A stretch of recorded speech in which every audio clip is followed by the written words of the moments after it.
Holding no imposto de renda. Estamos em abril, quase entrando em maio, e uma pergunta que ela é comum: como que eu declaro minha holding? Como que faz? O que acontece? Quando eu crio uma holding, eu deixo de ser dono de um determinado bem e passo a ser dono de outro? Quais são os efeitos que eu vou ter que declarar perante a Receita Federal? O que muda? Qual o risco que eu tenho? Hoje, durante essa aula, eu quero abordar com você, quero inclusive mostrar como é que você faz a declaração de uma holding no seu imposto de renda da pessoa física, claro, do seu cliente. Então, essa aula, eu vou falar quais são os efeitos, o que muda, como declarar uma holding no imposto de renda. Se você não me conhece, sou Marcos Adriano Silva, contador e advogado, CEO do Grupo Save, com mais de 17 anos de experiência tanto no mercado contábil e tributário, mentor de pessoas que faturam mais de R$100 mil por mês trabalhando com os 3 bens mais preciosos de uma pessoa: família, negócio e patrimônio, utilizando as ferramentas relacionadas ao planejamento tributário, recuperação tributária e holding. É importante nós nivelarmos aqui o conhecimento antes de falar como declara holding. O que é uma holding? Para que serve? Holding é um instrumento utilizado para algumas finalidades. Proteção, por exemplo, é uma delas. Quem empreende no nosso país, e não apenas no nosso país, ele está sujeito a vários riscos. Negócio traz lucro, mas também ele está envolvido em vários riscos. E riscos não porque o negócio não é um negócio lícito, muito pelo contrário. Todo mundo que empreende possui vários riscos. Risco trabalhista, por exemplo, ainda que com a reforma alguns foram mitigados, no entanto, ainda nós estamos com a discussão de terceirização, se pode ou não pode. Risco ambiental, risco tributário e outros, responsabilidade civil, vários foram os casos que nós acompanhamos de empresas que tiveram problemas com contaminação, o veículo da empresa bateu, enfim. São vários os riscos que, ainda que você faça tudo certo, você no caso empresário, ou você que atende o empresário está submetido. Então, a holding, ela cria uma estrutura que ele propicia maior segurança. Eu não gosto, eu não utilizo, e ainda que muitas vezes comercialmente é sedutor você utilizar a seguinte frase: a holding ela vai te trazer uma blindagem patrimonial. Muito pelo contrário, isso não existe. Até intelectualmente é um pouco imoral. A holding ela vai propiciar um mecanismo de maior segurança para que você consiga, ou no caso o empresário, consiga realizar a sua atividade com menos riscos. É uma forma de mitigar. Então a holding é uma estrutura criada societariamente falando, ou seja, é uma empresa que possui um CNPJ, no qual ela é constituída na junta comercial, muitas vezes. É possível também constituir marcos no cartório? É, mas não é tão comum. A maioria das holdings elas são constituídas na junta comercial do estado em que ela for sediada. Então, ela foi constituída no estado de São Paulo, é a JUSCESP. Ela foi constituída no estado de Santa Catarina, é a JUSCESC. E assim sucessivamente. Esse é um dos principais, mas não apenas. Por exemplo, o holding, ela propicia maior organização. Então, eu consigo desmembrar os negócios e, por exemplo, criar uma estrutura em que eu vou direcionar de acordo com cada finalidade, cada objetivo. Quando eu falo, por exemplo, de uma holding patrimonial, no qual ela tem por objetivo gerir patrimônio, ou seja, ela tem por objetivo ser dona dos bens imobiliários, eu estou dizendo que aqui eu consigo ter maior organização. Você que é um contador, ou até mesmo um advogado, ou enfim, você atende empresários. Quantos casos você já se deparou que a empresa, ou até mesmo que a pessoa não possui nenhum tipo de organização com relação aos imóveis? Ela sequer tem o controle de quantos imóveis ela possui. E muitas vezes ele compra na pessoa física, na pessoa jurídica, é uma bagunça. E isso não é tão raro de acontecer. O empresário ele tá ali, ó, é negócio. Muitas vezes, poxa, Marcos, eu comprei na empresa porque o dinheiro tá lá. Você entendeu que é praticidade? O empresário ele não está pensando em todas as consequências, ele não está pensando no momento seguinte e está tudo certo. Ele precisa de apoio, ele precisa, muitas vezes, aqui de um advisor, ele precisa aqui de um assessor, ele precisa do seu trabalho, por exemplo, para fazer um processo de reflexão e dizer, olha, isso daqui tem consequências se você adquirir para a pessoa jurídica, os riscos. O segundo ponto, por exemplo, terceiro, na realidade, tributário. Se você for vender esse imóvel daqui a alguns anos e ele tiver uma valorização, e é muito provável que ele vai estar registrado no ativo imobilizado, o ganho de capital é 34%. É bem pior, por exemplo, do que ele tivesse na pessoa física, que começa em 15%. Já seria um planejamento. Ainda que a pessoa física, se nós pensarmos num contexto mais amplo, também não seria o melhor cenário.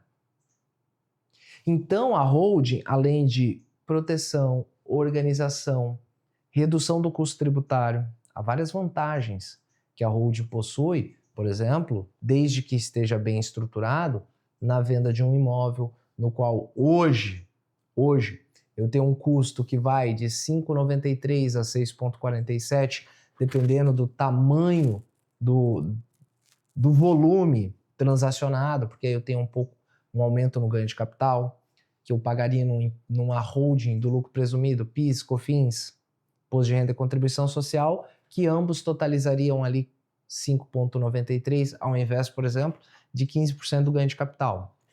Claro, é evidente que essa conta ela não é tão simples assim, porque se eu estiver falando de imóveis antigos, eu tenho que planejar. Eu tenho uma aula que eu faço sobre holding do início ao avançado, e eu ensino exatamente como você calcula se é vantajoso ou não você ter uma holding para vender imóveis que estão na pessoa física. Muitas vezes eu já fiz cálculos que vender pela pessoa física é mais econômico, principalmente imóveis antigos, no qual eu tenho uma redução do ganho de capital relevante.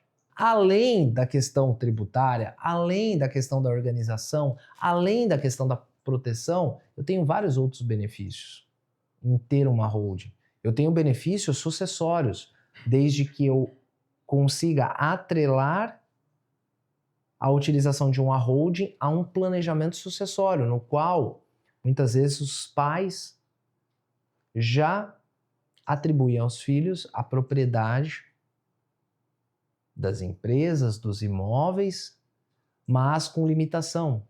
Então muitas vezes eles ficam com o usufruto e os filhos ficam com a propriedade, mas numa condição que é chamada no direito nua propriedade. E é isso exatamente mesmo, que a propriedade despida dos seus poderes, tendo em vista que os poderes estão com os usufrutuários. Essa é uma estrutura de planejamento sucessório com a utilização do mecanismo de holding, que não precisa ser apenas com o mecanismo de holding. Tem outras formas. Aqui hoje eu estou falando sobre holding.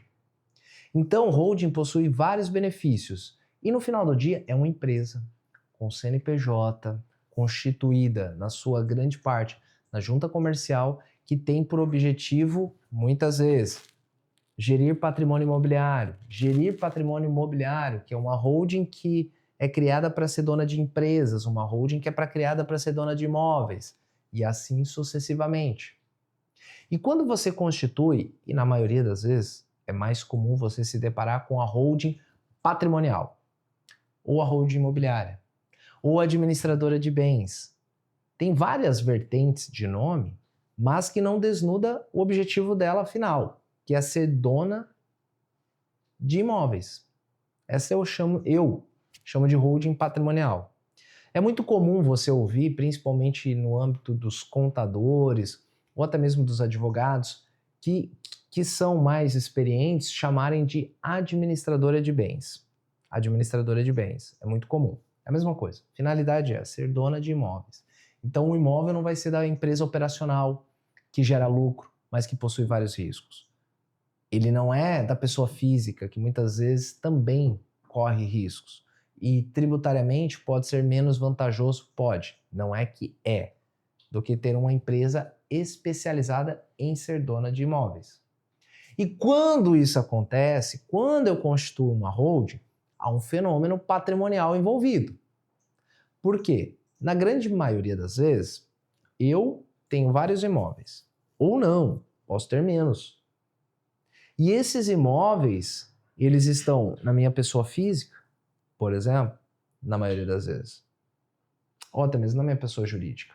E aí, quando eu constituo uma holding para ser dona desses imóveis, os imóveis que estão na minha pessoa física eu integralizo ao capital social, na maioria das vezes. Tem planejamento que o pessoal faz compra e venda. Aí é um estudo específico das vantagens e desvantagens e cuidados que eu tenho ao estruturar uma operação dessa. A maioria das vezes, integralização. Eu, Marcos, vou constituir uma empresa e o capital social dela, por ela ser uma empresa constituída com o intuito de ser dona de outros imóveis, não vai ser dinheiro. Capital social é o valor que você aporta na empresa para ela começar as suas operações. Então você vai ver muito comum empresas terem capital social dinheiro. Nesse caso, essa empresa ela não possui dinheiro. Claro, ela pode ter uma parte em dinheiro para pagar os custos necessários de contabilidade, algumas despesas. Mas o relevante do capital social dela vai ser composto por imóveis. Então eu integralizo. Então eu sou dono dos imóveis, eu não vou vender necessariamente para a holding. Vou pegar esses imóveis e vou integralizar ao capital social. Qual que é o fenômeno jurídico, contábil, tributário, societário, patrimonial aqui envolvido? O Marcos, pessoa física, deixa de ser proprietário desses imóveis e quem passa a ser proprietário desses imóveis é a holding. Você entendeu? Então lá na escritura, na matrícula, vai ter uma verbação que o dono desse imóvel não é mais o Marcos, é a LPXPTO, administradora de bens, por exemplo. Mas o que acontece? O Marcos é dono das cotas dessa empresa, então indiretamente eu continuo sendo dono. Marcos integraliza o capital social da holding. Marcos não é mais dono desse imóvel. Quem é dono? A holding. Então a holding é a proprietária, mas o Marcos é dono das cotas dessa empresa. Indiretamente eu sou dono, mas através de uma empresa veículo que ela tem por objetivo administrar os meus bens imóveis. E qual que é o fenômeno que acontece lá no imposto de renda? Porque eu vou compartilhar aqui com vocês. Eu não vou te fazer uma aula agora sobre declaração de imposto de renda. Até, inclusive, nós vamos fazer uma, mas não é essa. Quando você possui um patrimônio, você possui um bem, tem uma ficha, um registro específico lá no imposto de renda, que é o registro que fala aqui, ó, sobre bens e direito. Então, tudo que eu tenho, vou abrir um aqui, tudo que eu tenho, tudo que é bem, seja móvel ou imóvel, eu tenho que declarar. Então, eu tenho dinheiro no banco. Então, vem aqui, por exemplo, e vou de... Qual que é? Ah, é aplicação financeira? Ok. Qual que é o banco? Código do banco. Não é aqui o código do banco. O que é? Aplicação financeira? É título público? LCA? Você coloca qual que é a natureza dele. Entendeu? Ah, não é nenhuma dessas. Outras aplicações. Aí você coloca se você é titular ou dependente e coloca aqui o país e o CNPJ do banco. E coloca a discriminação, por exemplo. Então aqui, se você tem bens móveis, criptoativos, fundos, tudo que é um patrimônio que você possui, carro, tudo, você declara aqui. Imóvel, que é o caso, ou imóveis. Então, por exemplo, eu tinha lá alguns imóveis. Eu tinha lá declarado na minha declaração de imposto de renda. Então, por exemplo, eu tinha aqui uma casa, um terreno pode ser. Aí aqui eu tinha a inscrição municipal, a data que eu adquiri e a descrição dele, quanto eu paguei. Aqui embaixo tem os detalhes dos endereços e tudo mais. Aqui sempre vai ter a situação do bem no ano anterior. Então, 2025, eu vou colocar o ano de porque eu declaro 2024. Então, ele sempre tem os últimos 2 anos. Ah, Marcos, mas muda o valor? Muitas vezes você fez uma benfeitoria ou o imóvel deixou de ser imóvel, virou uma casa e assim sucessivamente. Então, ele está declarado aqui, você dá um ok e fica lá o terreno.